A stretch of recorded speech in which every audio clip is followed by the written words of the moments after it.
2026 సంవత్సరం మార్చి నెల 6వ రాశి కన్యారాశి.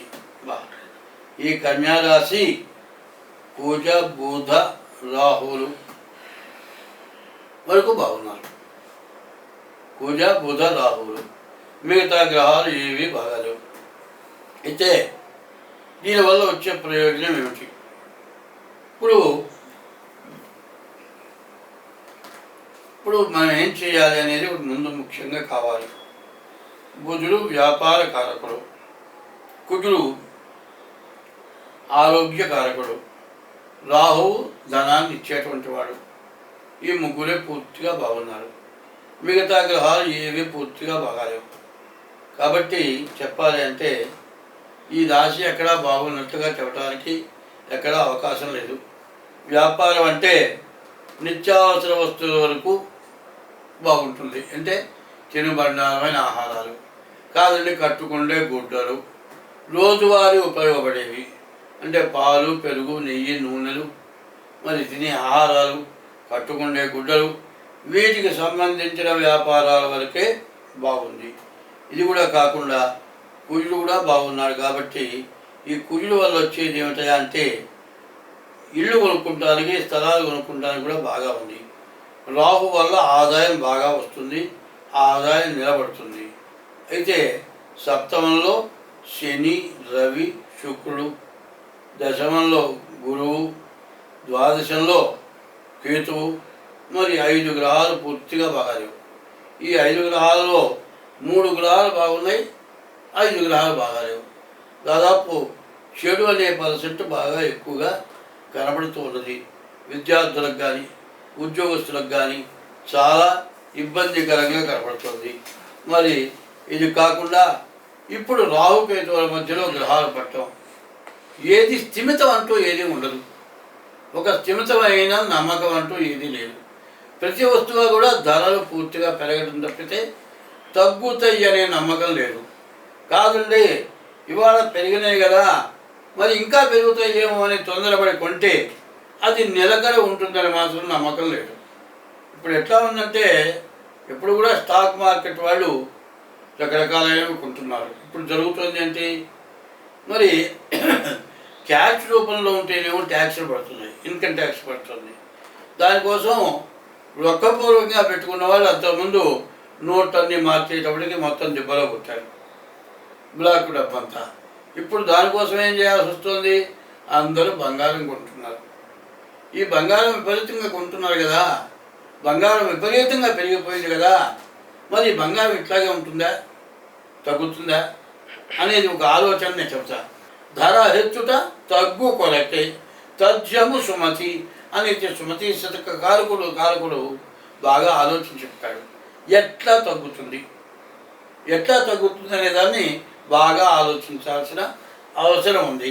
ఏమంటే ఇప్పుడు ఈ సంవత్సరంలో ఇంతకుముందు రేటు కంటే డబల్ రేట్ అయిందిగా, 2 లక్షలు కూడా పోవచ్చు బంగారం. అయితే పెరుగుతుంది అనే ఆలోచనతో ప్రతి వాళ్ళు కూడా బంగారం కొంటున్నారండి. బంగారం కొంటున్నారు కదా, ఇంత బంగారం ఇట్లా ఉంది కదా, రేపు పొద్దున ప్రభుత్వం చెవులో పువ్వు పెట్టుకుందా? ప్రభుత్వాలు హీనంగా ఉన్నాయా? ప్రభుత్వాలు కూడా బంగారం కొంటున్నాయి, ప్రభుత్వం కూడా బంగారం నిల్వ చేస్తున్నాయి. ఎందుకంటే ప్రపంచ యుద్ధాలు వస్తాయేమోనని భయంతో అన్ని దేశాలు బంగారం కొంటున్నాయి. సరే ఇప్పుడు మన ఏం చేస్తున్నారు, బ్లాక్ మార్కెట్ వ్యాపారస్తులంతా కూడా బంగారం కొంటే సరిపోతుంది అని కొని బ్యాంకుల్లో పెట్టారనేది కూడా ఇప్పుడు బయటకు వస్తుంది. చూడండి, ఎందుకంటే ఇది సామాన్యుడు, అతి సామాన్యుడు ఒక్క ఉంగరం పెట్టుకోవాలి అంటే కనీసం ₹1,00,000 ఉంగరం అవుతుంది. మరి మంగళసూత్రం కట్టాలండి, మంగళసూత్రానికి కావాలి అంటే మరి కొన్ని ఇళ్లలో 2 మంగళసూత్రాలు ఉంటాయి. ₹1,00,000 బంగారం పెట్టి మంగళసూత్రం కొంటారా? ఇది నిలబడే రేటేనా? అందువల్ల ఇది ప్రభుత్వం ఊరుకుండేది కాదు, ప్రజలంతకంటే ఊరుకుండేది కాదు, బ్యాంకుల్లో బంగారం పెట్టుకుంటే నిలబడేది కాదు. అయితే కొని చివరికి ఏం చేస్తారంటే చెకింగ్లు వస్తున్నాయి, బ్యాంకులు చూస్తున్నారు అనగానే అమ్మటం మొదలు పెడతారు. పూర్తిగా బంగారం పాత రేటు కంటే ₹1,00,000 కాదు 65,000 వస్తుందని నేను నమ్ముతున్నా. ఇది నిజమో అబద్ధమో మరి నా ఇష్టదైవమైన పరమేశ్వరుడు చెప్పిస్తున్నాడని నేను అనుకుంటున్నాను. ఆయన చెప్పాడని నేను చెప్పట్లేదు, ఆయన నా చేత చెప్పిస్తున్నాడని మాత్రం నేను ఖచ్చితంగా నమ్ముతున్నా. బంగారం మాత్రం పూర్తిగా తగ్గుతుంది. ధర హెచ్చుడ తగ్గు కూడా తథ్యము సుమతి. అయితే నువ్వు చెప్పావు కదా కొనకుండా మానుకుంటావా అంటే, కొనగలిగిన పరిస్థితి ఉందా లేదా ఆలోచించండి. అందరూ కొనగలిగిన పరిస్థితి లేదు. మరి మధ్యతరగతి వాడు కొనే ఉద్దేశం లేదు. రాజాదిరాజులు కొనాల్సిందే కానీ మధ్యతరగతి వాడు కొనే పరిస్థితి లేదు. కాబట్టి ఇది మధ్యతరగతి వాడు కొనే పరిస్థితి వస్తేనే బాగా బ్లాక్ చేసిన వాడు అమ్ముకోవడానికి అవకాశం ఉంది. బ్లాక్ చేసేవాడు అమ్ముకోవాలి అంటే మధ్యతరగతి వాడు కొనేటువంటి ధర లేదు వాడు బంగారం. మధ్యతరగతి వాళ్ళు కొనగలిగిన రేటు మాత్రం బంగారం లేదు, అది మాత్రం నికరం. అప్పుడు ఏమవుతుంది, కొనేవాడు లేనప్పుడు అవసరం వచ్చినప్పుడు ఎంతకైనా తెగలమ్ముకోవాలి వద్దా. మరి ఇది సమస్య. ఇట్లాంటి సమస్యలు ఈ సంవత్సరంలో బాగా ఎక్కువగా ఉన్నాయి. దీనివల్ల స్టాక్ ఎక్కువగా ఉంటే బ్యాంకులు బతుకుతాయా, మరి బ్లాక్ మార్కెట్ వాళ్ళు బతకగలుగుతారా? అసలు ఇవాళ ఉన్న పరిస్థితి ఏమిటి? ఒక్క మెళ్ళో ఒక మంగళసూత్రం తాడు వేసుకొని ఆడమనిషి బయటికి వెళితే కనీసం 2,50,000 3 లక్షల రూపాయలు ఒక గొలుసు అవుతుంది. అంటే నేను వేరే ఎవరిని విమర్శించడం లేదు, నేను వేరే రకంగా చెప్పటం లేదు. ఆ మంగళసూత్రం తాడుతోడు బయటికి పోయిన ఆడమనిషి తిరిగి రాని పరిస్థితి ఉంది వాళ్ళ. ఇటువంటి పరిస్థితుల్లో ఇంత విపరీతమైన బంగారం కొనటం, విపరీతమైన దురాశ పడటం, ఈ దురాశ వల్ల మరి సంపాదించినంత జాగ్రత్త చేసుకున్నాం. మరి ఇట్లాంటి ఆలోచన దేశానికి, ప్రజలకి, ప్రపంచానికి అంతటికీ కూడా చాలా నష్టం వచ్చేటువంటి పరిస్థితి ఉన్నది. అది అందరం ఆలోచించుకోవాలి. ఎందుకంటే చోరాయ షష్పలాభాయ అన్నారు. దొంగతనానికి వచ్చావట ఒక గడ్డి పరక దొరికి కూడా లాభం అనుకుంటారట. ఇవాళ పెద్ద పెద్ద దొంగలు ఉన్నారు, మామూలు దొంగలు లేరు. ఎక్కడ బ్యాంకులు కూడా బతికేటట్టుగా లేదు. కాబట్టి ఈ పరిస్థితులు ఎందుకు వస్తున్నాయి? మరి పబ్లిక్ మార్కెట్ అయ్యే రోజుల దగ్గరికి వచ్చేట్టున్నాయి. కాబట్టి ఈ లోపల మరి బంగారం కనీసం రేపు పెళ్ళి వస్తున్నాయంటే మంగళసూత్రం కొనుక్కోవటం కూడా చాలా కష్టమైన పరిస్థితి వచ్చింది. ఇదంతా కూడా ఎందుకు వచ్చింది అంటే మనం దైవాన్ని నమ్మకపోవటం వల్ల వచ్చింది. దైవాన్ని నమ్మటం వల్ల వస్తుంది. ఎప్పుడు కూడా బండికి 2 చక్రాలు ఎవరయ్యా అంటే భార్యాభర్తలు. బండి వెళ్ళాలంటే 2 చక్రాలు ఉంటేనే బండి వెళుతుంది. కుటుంబాన్ని సక్రమంగా బతకాలి అంటే భార్యాభర్త సక్రమంగా ఉండాలి.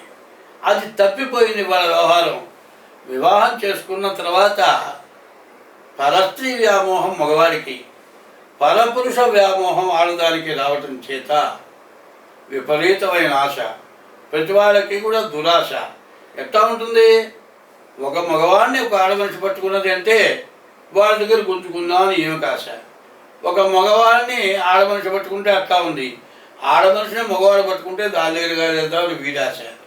ఇటువంటి దురాశాపూరితమైనటువంటి స్థితులు రావడం చేత, గ్రహస్థితి బాగుండకపోవడం చేతనే ఇట్లాంటివన్నీ వచ్చినాయి అని చెప్తున్నాను నేను. కాబట్టి దురాశాపూరితం కంటే ఇవాళ దేవాలయాల్లో ఇవాళ ముఖ్యంగా నేను చెప్పబోయేది ఏమిటంటే బంగారం కొనుక్కోవడమే కాదండి, కొన్ని కోట్ల రూపాయల బంగారం దేవాలయాల్లో ఇస్తున్నారు. కొన్ని కోట్ల బంగారాలు దేవాలయాలు ఇస్తున్నారు. దేవాలయాల్లోకి వచ్చేప్పటికల్లా హుండీలోనే కానుకలు వేయవలనని చెబుతున్నారు. మరి ఇదంతా ఏమవుతోంది ఆలోచించాలి. దేవుడికి ఎవరు దేవుడు అనేది ఆలోచించాలి. దేహో దేవాలయ ప్రోక్తో జీవో దేహ సనాతన త్యజేద్ అజ్ఞాన నిర్మాల్యం సోహం భావేన పూజేయట. ఈ జీవుడే దేవుడు. మరి ఈ హృదయంలో ఉన్నాడు దేవుడు. ఈ హృదయంలో దేవుడు ఉన్నాడు కాబట్టి ప్రతి జీవరాశి యందు దేవుడు ఉన్నాడు. కాబట్టి ప్రతి జీవరాశిని కూడా రక్షించాలి కానీ భక్షించకూడదనేటువంటి స్థితి ఉంది. కాబట్టి ఈ స్వార్థపూరితమైనటువంటి పరిస్థితుల్లో అందరూ బతకాలని కోరుతూ ఉంటే విపరీతమైన స్వార్థం బాగా అందరినీ భ్రష్టు పట్టించే పరిస్థితి వస్తుంది. కాబట్టి ముందు ఇదంతా మార్పు రావాలి. ఈ మార్పు ఎట్లా రావాలి? గ్రహస్థితి బాగుపడాలి, బ్రహ్మంగారు చెప్పిందంతా జరగకుండా పోవాలి అంటే దైవే బలే దుర్బలే అన్నారు. దైవ బలం కావాలి. దైవ బలం కావాలి అంటే ఎవరి ఇష్టదైవాన్ని వాళ్ళు పూజించాలి. ఎవరి ఇష్టదైవాన్ని వాళ్ళు పూజించాలి అంటే ముందు తల్లి, తండ్రి, తర్వాత గురువు, దైవం, ఐదోది భార్య. ఈ ఐదుగురిని సక్రమంగా చూసుకుంటూ ఉంటే, సక్రమంగా మనం అంతా ఉంటే ఈ దురాశ అక్కర్లేదు. తినటానికి ఎంత బంగారం అన్నా ఉండండి, అన్ని బియ్యంలో అభిచారణం తిన్నాము. కాబట్టి ఇటువంటి పరిస్థితి వచ్చింది. ఈ కన్యారాశి పరిస్థితి కూడా పూర్తిగా బాగాలేదు. సరిగ్గా చెప్పాలంటే సరిగ్గా నిత్యావసర వస్తువులు తప్పితే వేరే లేవు. రాహు వల్ల డబ్బులు వస్తాయి. ఈ వచ్చిన డబ్బులు సద్వినియోగం కావాలంటే మీ డేట్ ఆఫ్ బర్త్ ద్వారా జాతకం చూపించుకోవాలి. స్వస్తి.